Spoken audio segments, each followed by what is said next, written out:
श्री राम जय राम जय जय राम। श्री राम जय राम जय जय राम। श्री राम जय राम जय जय राम। श्री राम जय राम जय जय राम। श्री राम जय राम जय जय राम। श्री राम जय राम जय जय राम।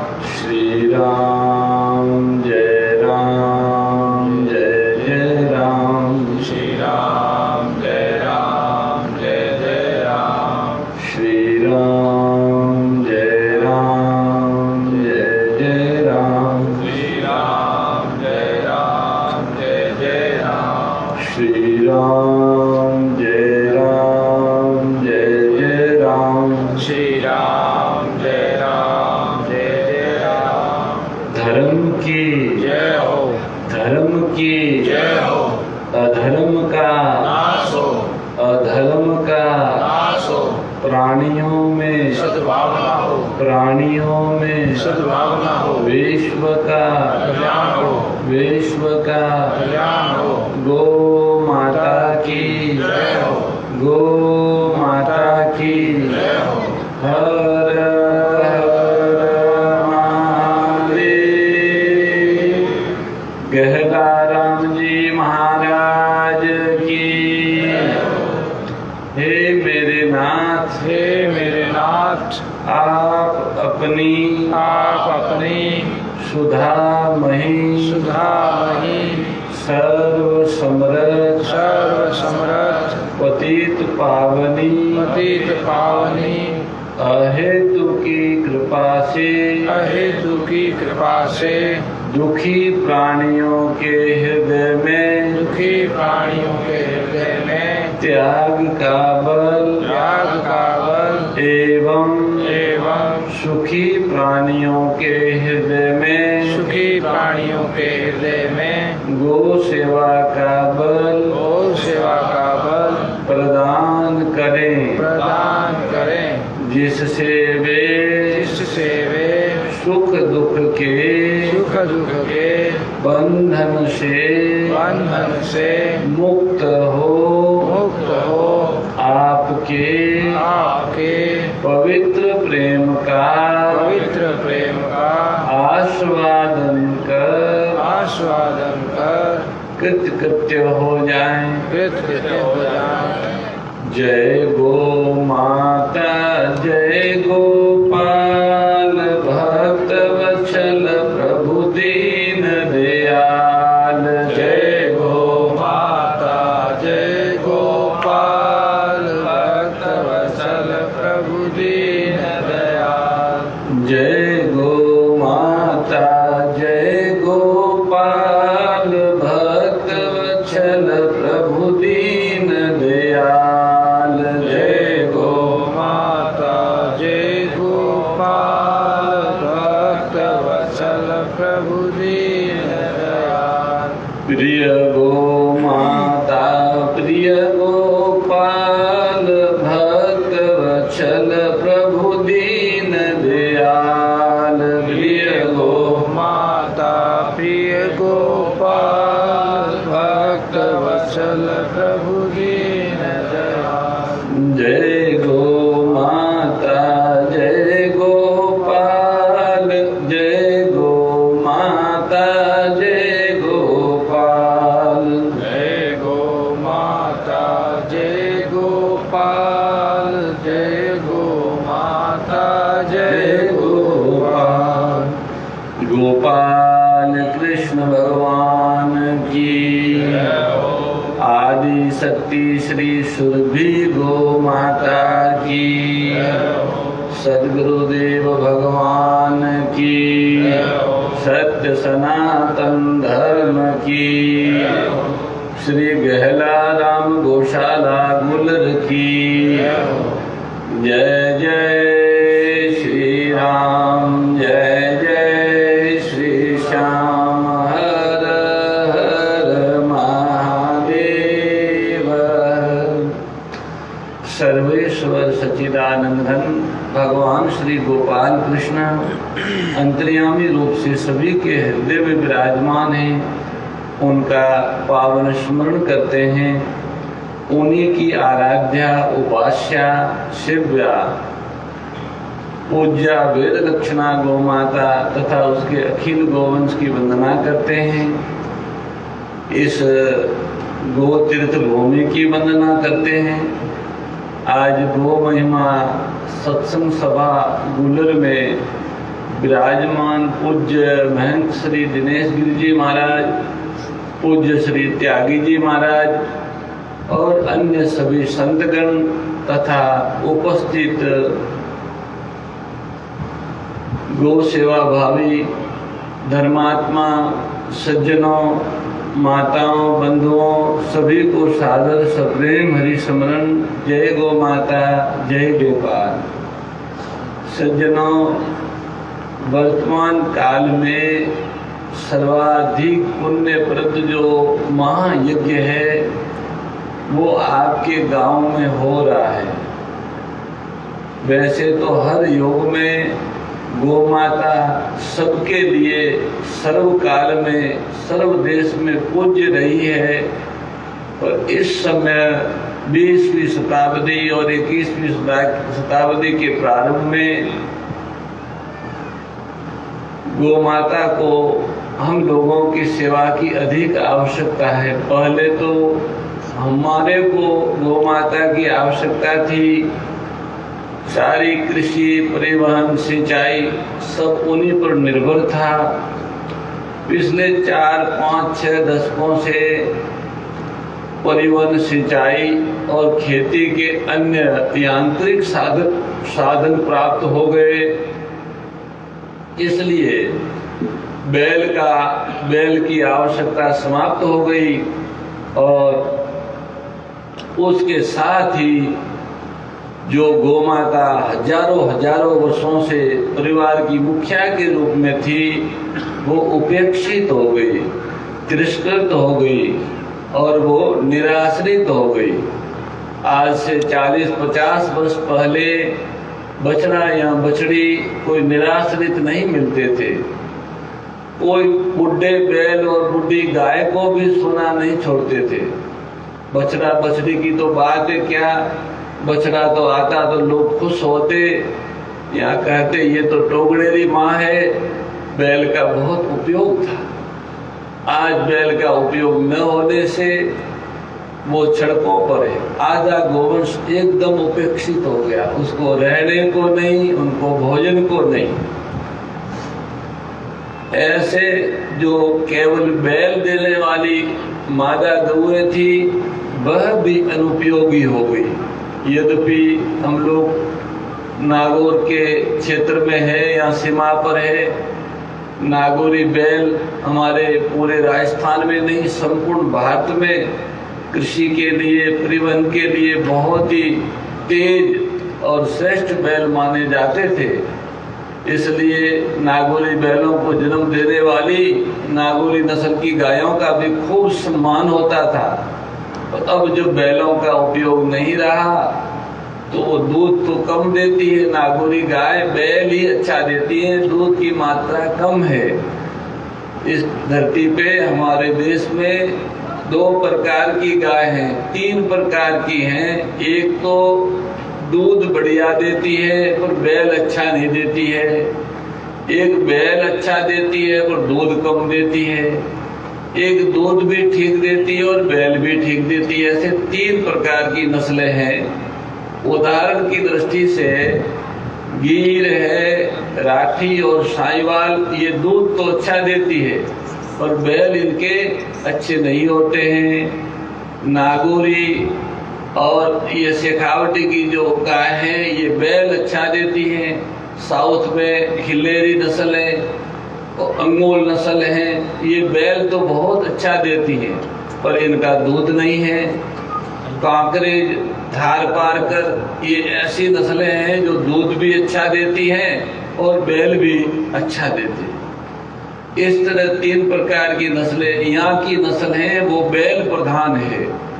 बैलों का उपयोग न होने से यहाँ की नस्ल का तिरस्कार हुआ और वो सड़कों पर आई, जो उनका पालन करते हैं उनको उनसे कोई आय नहीं, इसलिए वो छोड़ देते हैं।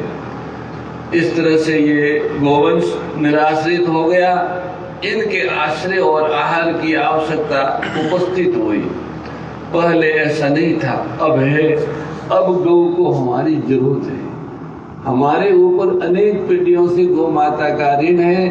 ये ऋण उतारने का अवसर है। आज उनको हमारी सेवा की आवश्यकता है, और अगर हम आज इनकी समय के अनुसार आवश्यकता को ध्यान में रखे थोड़ा सा भी योगदान करते हैं उनकी सेवा में, तो हम सबको महान आशीर्वाद का लाभ प्राप्त होगा। क्योंकि जो चीज अवसर पर की जाती है उसका पुण्य उसी रूप में होता है। आज गौ को आवश्यकता है, इसलिए गौ सेवा का पुण्य सर्वाधिक पुण्य है। आप जानते हो गौ माता में 33 कोटि देवता निवास करते हैं, सारे तीर्थ निवास करते हैं, समस्त लोक निवास करते हैं। वेदादि सदग्रंथ उनके चरणों में विराजते हैं, तीर्थ उनके चरणों में विराजते हैं। शास्त्रों में वेद लक्षणा गौ माता की महिमा अपरंपार है। गौ माता महिमा स्थापित करने और उनकी सेवा की प्रेरणा देने के लिए सच्चिदानंद परमात्मा भगवान राघवेंद्र सरकार के रूप में, यादवेंद्र सरकार के रूप में धरती पर अवतार लेते हैं और सभ्यम गौ सेवा का आदर्श स्थापित करते हैं। हमारे सारे ऋषि, हमारे सारे देव, हमारे सभी पूर्वज गौ सेवक, गौ पालक, गौ रक्षक और गौ उपासक रहे हैं। हमारी हजारों वर्षों की सभ्यता गौ केंद्रित रही है। दुर्भाग्य से यांत्रिक युग में अकारण ही हम गौ से दूर हो गए। विधर्मी लोग हमें 5-7 शताब्दी तक भी गौओं से दूर नहीं कर पाए। मुगल, तुर्क, पठान और अंग्रेज भी हमको, हमारे हिंदू समाज को गौ से अलग नहीं कर सके। पर ये आज़ाद भारत, ये स्वाधीन भारत के शासक और इनकी नीतियों ने हमको गौओं से दूर कर दिया। गौओं की जो भूमियों थी वैदिक काल से, उन भूमियों पे अतिक्रमण होने लग गए, वन नष्ट हो गए, आगोर नष्ट हो गए, गोचर नष्ट होने लग गए, पर्वत नष्ट हो रही है। सब गौ माता की भूमि है, इन पर अतिक्रमण होने लग गया। इस पे शासन और समाज दोनों ने अधिकार जमा लिया। बहुत बड़ा अपराध हुआ है। इस अपराध का प्रायश्चित किए बिना न तो समाज सुखी होगा, न राष्ट्र सुखी होगा। राष्ट्र और समाज के ऊपर गो अपराध का एक कलंक है। भारतीय समाज, भारतीय हम सभी लोग, हमारे ऊपर तो सब तरह से गौ माता का ऋण है। हमें तो लौकिक दृष्टि से निर्वाह के संसाधन भी गौ माता से मिले, और आध्यात्मिक दृष्टि से सारी उपासनाएं गौ माता से मिली। गंगा मैया गौ माता से प्रकट हुई, गायत्री मैया गौ माता से प्रकट हुई, भगवान गोविंद गौ माता के लिए अवतार लिए, गणेश गौरी से उत्पन्न हुए, गुरु को प्रदान करने वाली गाय है, और गीता भी गौ माता के प्रसाद रूप में हमें प्राप्त हुई है। हमारी संत वाणी, गुरु वाणी और वेद वाणी का एक भी ऐसा प्रवक्ता नहीं है जो गौ सेवक, गौ भक्त, गोवर्ती और गौ उपासक न हो। हमारे यहाँ तो हर समाज में, हर वर्ग में, हर श्रेणी के लोगों ने गौ सेवा और गौ रक्षा के लिए अपना सर्वस्व बलिदान दिया है। ये धरती राजस्थान की, जहाँ पे पाबू जी, तेजा जी, गोगा जी, करणी माता ऐसे प्रसिद्ध नाम हैं जो गौ के लिए जिए और गौ के लिए ही प्राण दिए। ये तो प्रसिद्ध नाम है। इनके अतिरिक्त भी हजारों ऐसे गौ भक्त हुए हैं जो गौ सेवा से और गौ की उपासना से लोक तथा परलोक में सब प्रकार की विभूतियों को प्राप्त किए हैं। सज्जनों, गुलर गांव का ये सौभाग्य है कि इस गांव के खेड़ा में गौ सेवा का ये महायज्ञ प्रारंभ हो गया। इस सदी में, 21वीं सदी में वही गांव धन्य है, वही परिवार धन्य है जिनके माध्यम से गौ सेवा हो, गौ सेवा का यज्ञ हो, गौ सेवा का सदाव्रत चले। वो खेड़ा धन्य है। क्योंकि गौ की सेवा से सारे देवता प्रसन्न होते हैं, सारे ऋषि प्रसन्न होते हैं, संपूर्ण दिक्पाल और हमारे पूर्वज पितृगण भी गौ सेवा से प्रसन्न होते हैं। स्वयं भगवान को गौ सेवा से प्रसन्नता होती है। अतः ये गौ सेवा का कार्य और अधिक बढ़े और सभी लोग गौ महिमा को समझे, इसके लिए यहाँ हम लोगों का प्रवास गौ प्रसाद यात्रा के रूप में था। यहाँ हमारे पास में अभी 50 गो तीर्थ की प्रसादी है। प्रमुख लोगों को खिम जी को कहेंगे वितरण कर दें। वो क्या है, छोटी बच्चियां जो गौ माता की होती हैं, उनका गोमूत्र और तुलसी, उन दोनों का अर्क निकाला हुआ है। उसमें सूंठ, काली मिर्च है, आंबा हल्दी है, अमृता है। इसकी औषधि एक ढक्कन लेने से खांसी, जुकाम, कफ, श्वास ये तो मिटते ही है, पर कोरोना नाम का संक्रमण भी नहीं होता। हम लोग 5 जनवरी से भारत प्रवास में निकले हैं। खिमराज सिंह जी विराजे बेंगलोर भी गए थे। सैकड़ों हजारों लोग हमें मिले हैं और सबको हमने वो प्रसाद दिया है। हमारे साथ में भी 50 जने थे। 3 महीनों में थोड़ा समय कम है, किसी को भी कोई संक्रमण नहीं हुआ, किसी को कोरोना का संक्रमण नहीं हुआ। और मुझे लगे 50,000 से अधिक, पूरी गिनती नहीं आज पूछूंगा, 50,000 से अधिक गो तीर्थ बटे होंगे। और जो लोग गो तीर्थ ले रहे हैं या लिए, उनको भी किसी को संक्रमण नहीं हुआ। आपसे निवेदन है कि वो औषधि तो हम इतनी लापा है, पर औषधि तो गौ माता है और वो आपके घर में है। तो आप नियमित रूप से छोटी बच्चियां का गोमूत्र, गाय होनी चाहिए, संकर पशु न हो, ध्यान रखिएगा, जिसके ऊपर शिवलिंग न हो, ककोद न हो, गलकंबल न हो। आओ गोपाल जी को उन लोगों उस गोवंश का गोमूत्र नहीं लेना चाहिए। गोमूत्र के लिए यहाँ पे कपूर निकला हुआ, नीचे गलकंबल हो, उसी गौ माता का, बिना ब्याई हुई गौ माता का गोमूत्र स्टील के गिलास में, कांच के गिलास में अथवा मिट्टी के बर्तन में ले, तांबा और पीतल में न ले। उसको लेकर सूती कपड़े से छानकर 2-4 काली मिर्च चबा लो, तुलसी दल 2-4 पत्ते ले लो और उसको पी लो। आपको कोरोना का संक्रमण नहीं होगा, आप में रोग प्रतिरोधक क्षमता बढ़ेगी। जैसे ये इंजेक्शन लगा रहे हैं, उसका अभी पक्का नहीं है, कई लोग वापस पॉजिटिव हो जाते हैं, कोई साल भर बाद हो जाएंगे। पर वेद लक्षणा गौ माता के गौमूत्र का, गोघृत का नियमित सेवन करने वाला व्यक्ति कभी भी इस संक्रमण से संक्रमित नहीं होगा।